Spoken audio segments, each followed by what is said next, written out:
Student open the page number 26। हमने यहाँ तक किया था, ठीक है।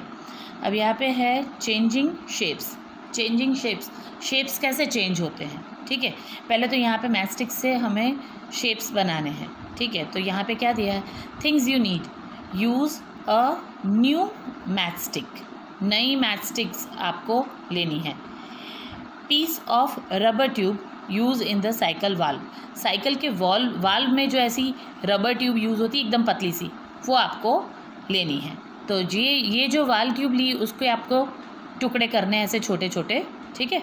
और जो मैचस्टिक है उसके आगे का ये जो काला भाग है वो आपको निकाल देना है, ठीक है। तो clean the black and of the matchstick, यानी मैचस्टिक का जो ब्लैक एंड होता है जिससे हम जलाते हैं वो निकाल देना है। Cut small piece of the tube about 1 centimetre long. 1 centimetre cut करके आपको ये ट्यूब में से 1-1 सेंटीमीटर के टुकड़े करने हैं। अब एक साइड ये टुकड़े और एक साइड ये मैचस्टिक।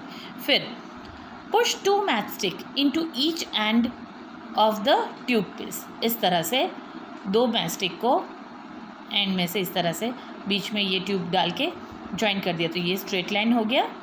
अब वैसे ही आपको add more matchstick and form a triangle. ये किया, फिर एक और मैचस्टिक इसमें ऐड की और यहाँ से दूसरी। अब ट्यूब है इसलिए वो कर्व हो सकेगी, तो ये हमने ट्रायंगल बनाया। इसी तरीके से आपको एक एक मैचस्टिक ऐड करके अलग अलग शेप बनाने हैं। हम जैसे देख सकते हैं ये नेक्स्ट पेज में। Now make this 4, 5, 6 sides shapes by using tube pieces and matchstick। Tube pieces और मैचस्टिक से हम इस तरह से शेप्स बना सकते हैं। स्क्वायर बनाया है 5 स्टिक्स यूज़ करके और 6 स्टिक्स यूज़ करके, वैसे 7, 8, 9, 10 हम अलग अलग शेप्स बना सकते हैं, ठीक है। Find out how many angles are there in each of the shapes, mark them. अब आपको हर एक शेप में कितने एंगल्स बन रहे हैं वो फाइंड करने हैं और उसको मार्क करना है। यहाँ पे देखो 1, 2, 3, 4 एंगल बन रहे हैं। 1, 2, 3, 4, 5 एंगल बन रहे हैं।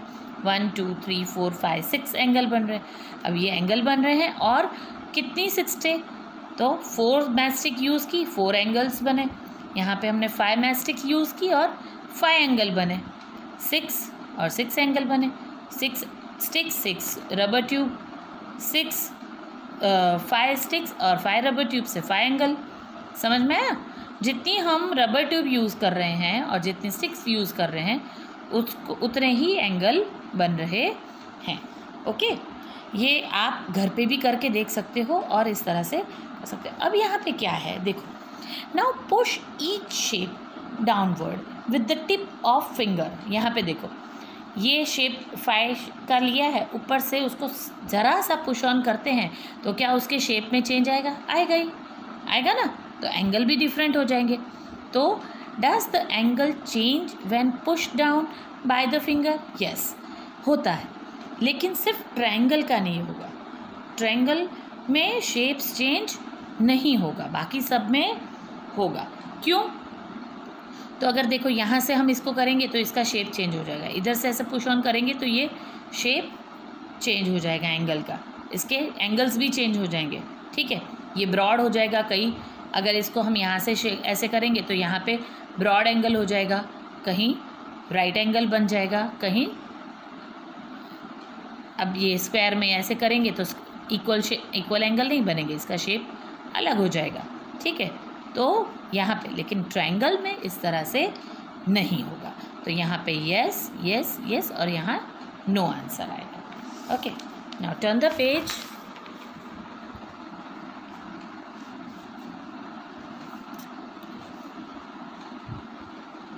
शेप एंड टावर्स, ठीक है। Look for triangle in the pictures below. यहाँ पे देखो ये एक बिल्डिंग दी है, इसमें ट्रायंगल्स हैं, ठीक है। यहाँ पे ब्रिज, हमेशा आप ब्रिज देखते हो तो ब्रिज में ट्रायंगल शेप लिया होता है। फिर अगर आप इलेक्ट्रिक के देखते हो तो वहाँ पे भी हर एक जगह पे ट्रायंगल शेप लिए होते हैं। क्यों ट्रायंगल शेप लेते हैं? जस्ट थिंक बोलो। ओके, तो यहाँ पे उसके रिलेटेड 2 क्वेश्चन पूछे। पहले तो पूछा है form the activity changing shape, can you guess why triangle are use in this tower and bridges et cetera. Bridge और टावर में बनाने के लिए ट्राइंगल शेप क्यों यूज़ होता है, कभी सोचा? क्योंकि हमने देखा सारे शेप को अलग ऐसे पुश करते हुए तो हर एक शेप्स के एंगल्स चेंज हो रहे हैं, बट ट्रायंगल शेप का नहीं हो रहा। तो ट्रायंगल शेप का क्यों नहीं हो रहा है? तो a triangle shape is strong and does not change easily when press, so triangle shape are use in bridge and tower et cetera. Second question पूछा है क्यों, तो look around and find out more places where triangle are use. Triangle can be found in roof, buildings, gate, wheels, shelters, ladder, stadium hall, electric poles et cetera. ये सब जगह पे हम triangle shapes देखते हैं। क्यों? क्योंकि वो ज़्यादा इफ़ेक्टिव है, हार्ड है, वो एकदम से वो अपना चेंज नहीं होगा। अगर आप उसको पुश भी करोगे तो भी वो ट्रायंगल शेप नहीं चेंज होता है, उसका वो वाइड हो जाएगा। ठीक है, यहाँ से हम करेंगे तो वो वाइड होगा, ट्रायंगल वाइड होगा, लेकिन ट्रायंगल का शेप एंगल्स चेंज नहीं होंगे, वो 3 एंगल में ही रहेगा। आप ये एक्टिविटी घर पे भी अपने हिसाब से करके देखोगे। अब यहाँ पे एंगल्स एंड टाइम, तो ये जस्ट हमको समझाया है, ये टाइम वाला भी हम पहले 4th स्टैंडर्ड में कर चुके हैं। Zeenat, your watch does not have digit, how do you read time. Zeenat, तुम्हारे वॉच में डिजिट्स तो लिखे नहीं है, तो तुम टाइम कैसे देख सकते हो? देखता है ना हम बहुत सारे, अभी तो ऐसे वॉचेस आते हैं एकदम सर्कल होता है प्लेन और सिर्फ 3 ऐसे 4 पॉइंट होते हैं, या फिर 1.6 का पॉइंट दिया होता है, 3 का पॉइंट दिया होता है, ऐसे 4 पॉइंट में दिया होता है, तो कैसे आप देख सकते हो? तो वो भी एक एंगल है। ठीक है, तो कई एंगल बनते हैं जिससे हमें वो एंगल कौन सा टाइम दिखाता है वो हम देख सकते हैं। I just see the angles, see when the hand make a right angle I know it's a 9 o'clock। ठीक है, जब वो राइट एंगल बनाता है इस टाइप में तो वो 9 o'clock है, और जब वो राइट एंगल इधर से ऐसे बनाएगा तो वो 3 o'clock है। ठीक है ना, होगा ना? तो एंगल्स से हमें टाइम समझ में आता है। वो कब समझ में आएगा बच्चों? जब आप इस चीज़ को हैबिचुएट होगे, वो चीज़ बार बार आप प्रैक्टिस करोगे। ठीक है, चलो। There are many times in a day when the hand of clock make a right angle, how you know, how now you draw some more. अब आपको इस तरह से कुछ एंगल्स बताने हैं। यहाँ पे 3 ब्लैंक क्लॉक दी है, तो देखो बच्चों मैंने यहाँ पे 3 o'clock, तो वो राइट एंगल हुआ। फिर 10:05 10 o'clock और 5 minutes जो हम करते हैं तो वो भी राइट एंगल है ना? एल बन रहा है, एल बनता है यानी राइट एंगल, वो हमने सीख लिया। तो ये भी एल बन रहा है, तो एल बन रहा है तो ये भी राइट एंगल है। फिर ये 9 o'clock यहाँ पे ऊपर बताया तो वो राइट एंगल है। ठीक है, अब नेक्स्ट पेज,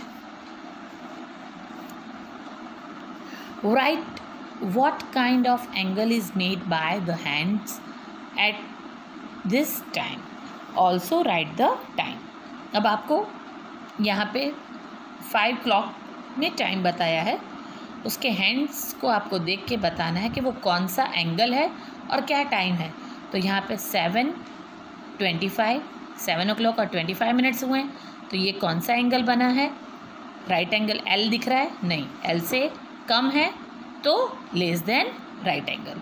वैसे ही यहाँ पे देखो ये एंगल क्या बन रहा है? बड़ा बन रहा है, तो 8:15 हुए हैं, तो ये एल से बड़ा है तो मोर देन राइट एंगल। यहाँ पे भी 9:10 9:10 तो ये वाइड एंगल हुआ तो more than right angle. 9:25 more than right angle. 10 o'clock, ठीक है, 10 बजे हैं, कितने बजे हैं? 10, तो वो लेस देन राइट एंगल, क्योंकि 9 o'clock एल होता है, तो यहाँ 10 बजे हैं, तो ये लेस देन राइट एंगल हुआ। समझ में आया? लेस देन राइट एंगल हुआ। ओके, अब नीचे next question, draw the hands of the clock when they make an angle which is less than a right angle, also write the time। अब आपको ये 3 क्लॉक ड्रॉ करनी है और उसके अंदर आपको ऐसे एंगल बनाने हैं जो क्या है, लेस देन राइट एंगल हो। ठीक है, जैसे 1 o'clock तो वो L से लेस देन है। ठीक है, हमको पता चल गया कि एक तो 3 बजते हैं या 9 बजते हैं वो, और 10:05 होते हैं वो राइट एंगल है। तो 1 बजा तो वो less than right angle. Then 6:25 वो L नहीं हो रहा है। ठीक है, तो वो भी लेस देन राइट एंगल। 2:15 वो भी लेस देन राइट एंगल। ठीक है, यहाँ आंसर की जो हमने पेज नंबर 19 पे जो ये 3 शेप्स को देखा था उसके आंसर की इधर दी है। ठीक है।